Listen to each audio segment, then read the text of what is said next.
दोस्तों, क्या हमारे जीवन में दुखों का कोई निवारण है? जी हाँ, बिल्कुल, हमारे जीवन के दुखों का निवारण है। और वो निवारण हमें एक बहुत ही प्रसिद्ध ऑथर एकहार्ट टोल ने अपनी बहुत ही खूबसूरत रचना द पावर ऑफ नाउ, जिसको हिंदी में हम कहते हैं शक्तिमान वर्तमान में बताया है। ऑथर ने हमें बहुत सरल तरीके से समझाया है कि आप खुद अपने दुखों की रचना करते हैं।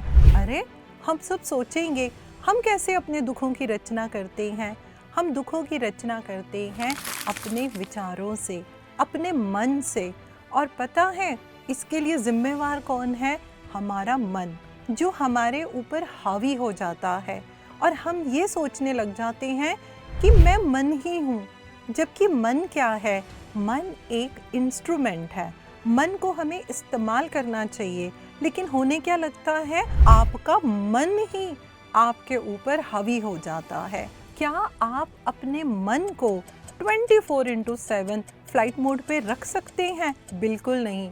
मन तो हर समय ही चलता रहता है, विचारों की गुत्थी में हमें उलझाए रखता है, जिसका सबसे बड़ा नुकसान क्या होता है, हम अपने आप को कभी भी वर्तमान समय में, प्रेजेंट मोमेंट में नहीं रख पाते हैं। दुख के निवारण करने के लिए आपको हमेशा प्रेजेंट मोमेंट में ही रहना होता है। रिसर्च के हिसाब से मनुष्य का जो ध्यान है वो सिर्फ 8 सेकंड के लिए ही केंद्रित रह सकता है।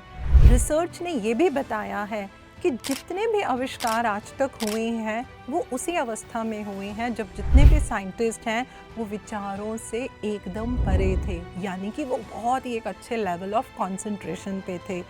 ऑथर ने इसमें हमें ये भी बताया है कि न्यूटन ने जो ग्रेविटेशनल प्रिंसिपल जो उन्होंने खोजा था, उन्होंने खुद कहा कि वो मैंने तब खोजा था जब मेरा जो मस्तिष्क, जो मेरा ब्रेन है, वो एकदम शांत है।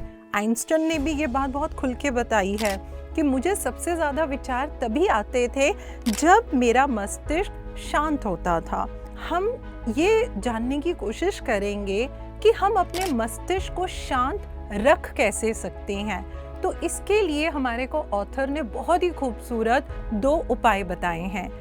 पहला, उन्होंने हमें ये बताया है कि हमें साक्षी भाव में रहना चाहिए। साक्षी भाव में वो हम कैसे रह सकते हैं? तो हमको ऑथर ने एक बहुत ही सिंपल से एग्जाम्पल के साथ ये बात समझाई कि मान लीजिए आप टीवी पे कोई प्रोग्राम देख रहे हैं। जब आप उस प्रोग्राम को देख रहे हैं तो आपके आसपास बच्चे बहुत शोर मचा रहे हैं और इतना नॉइज़ हो रहा है, तो क्या आप उस प्रोग्राम को ध्यान से देख पाएंगे? जी नहीं, हम उस प्रोग्राम को ध्यान से नहीं देख पाएंगे। इसी तरीके से दोस्तों, जो हमारे ब्रेन में इतने विचार आते रहते हैं, जो हर समय बातों को इवैल्यूएट करते रहते हैं, तो वो क्या करते हैं, वो भी तो हमारे ब्रेन में नॉइज़ क्रिएट कर देते हैं। और वो जो नॉइज़ होगा वो क्या करेगा, वो आपको कभी भी साक्षी भाव में रहने नहीं देगा। अब हम ये सोचेंगे कि हम साक्षी भाव में रह कैसे सकते हैं। तो हमारे को राइटर ने बहुत सिंपल वे में बताया कि मान लीजिए आप कोई मूवी देख रहे हैं। उस मूवी में आपने देखा कि अरे, उस मूवी का जो एक्टर है, अरे ये बात तो उसने गलत कर दी, उसको ऐसा नहीं करना चाहिए था। लेकिन जब आपके निजी जीवन में अगर वैसी ही कोई घटना घटती है और आप खुद वैसा ही कर लेते हैं, तब आपको लगता है कि नहीं, मैंने कुछ गलत नहीं किया। ऐसा क्यों होता है? ऐसा इसलिए होता है दोस्तों कि जब हम खुद के ऊपर आते हैं, खुद से जुड़ी बात को जब हम एवैल्यूएट करते हैं, तो उसमें हमारे इमोशंस, हमारी फीलिंग्स, हमारे थॉट्स जुड़े होते हैं और हम क्या करते हैं, हम अपने विचारों को साक्षी भाव नहीं दे सकते। तो हमको क्या करना चाहिए? ऑथर हमें बताते हैं कि आपको चीज़ों का मूल्यांकन नहीं करना चाहिए, यानी कि आपको उनको बहुत ज़्यादा इवैल्यूएट नहीं करना चाहिए।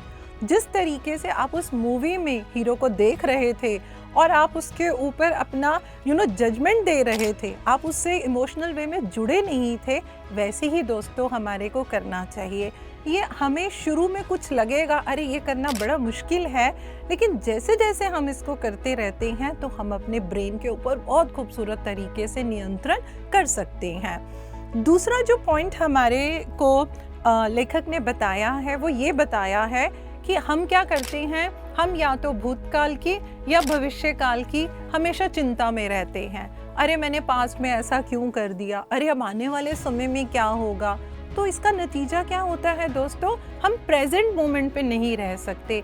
इसको भी हमारे को ऑथर ने एक बड़े खूबसूरत एग्जाम्पल से समझाया। उन्होंने बोला कि आप खाना खाने का सोच रहे हैं, अब हम क्या कर रहे हैं, सबसे पहले हम अपने हाथ धो रहे हैं, लेकिन जब हम हाथ धो रहे हैं तो हमारे दिमाग में क्या चल रहा है, अरे अभी बैठ के मुझे खाना खाना है। और जब मैं खाना खाने बैठी हूँ तो मेरे दिमाग में क्या चल रहा है, इसके बाद मुझे कोई खेल खेलना है या मुझे कोई अपना काम करना है।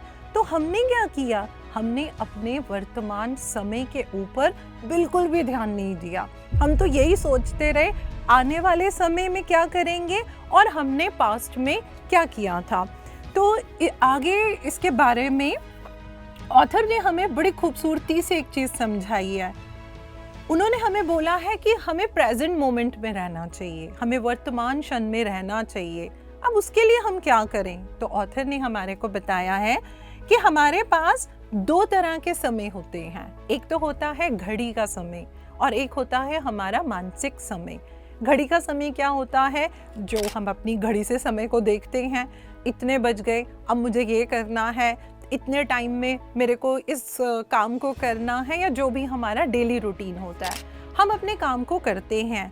मानसिक समय में हमारे को ऑथर ने ये समझाया है कि जब हम अपने पास्ट को बैठ के बहुत ज़रूरत से ज़्यादा इवैल्यूएट करते हैं और वो हमारा पास्ट क्या करता है, वो हमारे को गिल्ट में ले जाता है। हम बहुत ही अपने को सेल्फ क्रिटिसाइज करने लग जाते हैं। अब हम क्या करते हैं, हम अपने आप को वर्तमान समय में रहने ही नहीं देते और हम जुड़ जाते हैं अपने पास्ट के साथ। इसको लेखक ने बताया है कि ये है हमारा मानसिक समय। और मानसिक समय क्या करेगा, वो चाहकर भी हमारे को कभी भी प्रेजेंट मोमेंट में रहने ही नहीं देगा। तो आगे लेखक ने हमें ये बताया कि ये जो मानसिक समय है जिसके साथ हम जुड़ जाते हैं, ये भी एक साइकोलॉजिकल प्रॉब्लम है। क्यों? क्योंकि आप प्रेजेंट में तो रहेंगे ही नहीं।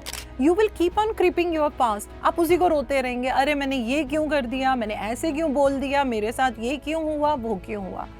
राइटर हमें ये बताते हैं कि इसको हम कैसे दूर कर सकते हैं। जो हम पास्ट में रहते हैं या फ्यूचर की चिंता करते हैं, तो देखिए एक तरीका तो बहुत ही उत्तम तरीका जो हम सब करते हैं वो है ध्यान करना।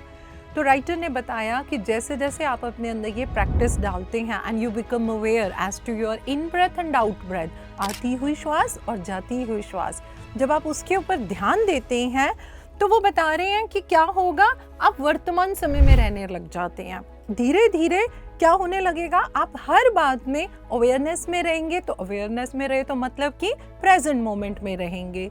दूसरा राइटर ये बता रहे हैं कि आप जो भी काम करें, जब उस काम को कर रहे हैं उस मोमेंट को आप महसूस कीजिए। जैसे कि जब खाना खाने से पहले हम अपने हाथ धोते हैं तो हमें वो महसूस करना चाहिए, साबुन को उठाया, कैसे मेरे हाथों पे उसकी सॉफ्टनेस मुझे महसूस हो रही है, फिर कैसे मैंने पानी से अपने हाथ को धोया। आप उस चीज़ को महसूस कीजिए और फिर हम महसूस करेंगे अपने वर्तमान समय को। तो दोस्तों, यदि आप इस तरीके के ज्ञान को अपने घर में बैठ के हर समय इस तरीके के ज्ञान का आनंद लेना चाहते हैं तो पिरामिड ध्यान जगत को आप सब्सक्राइब कर सकती हैं और घर बैठे ये इतनी ज्ञानवर्धक पुस्तक आपको मिल सकती है। और इससे रिलेटेड जानकारी लेने के लिए आप डिस्क्रिप्शन बॉक्स में अच्छे से पढ़ सकते हैं।